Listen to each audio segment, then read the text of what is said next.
Hi, I'm Mike. This is the Balloon Channel. Today we're going to make a balloon giraffe.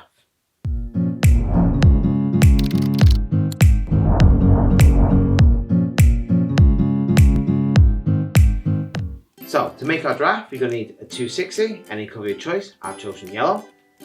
And we're going to take our balloon pump and we're going to blow up 4 pumps. 1, 2, 3, 4.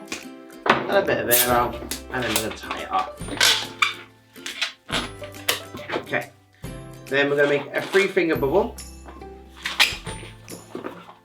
I'm going to go for a 4-finger bubble for the ears.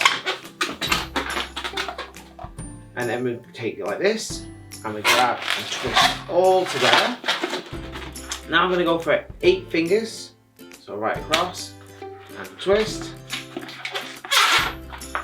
Another 4-finger bubble.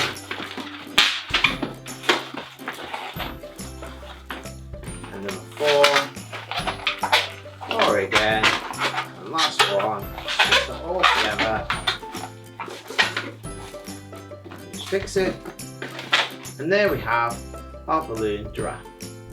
If you enjoyed this video, don't forget to like, comment below, and click here for more videos. Don't forget to subscribe for more Balloon Channel content.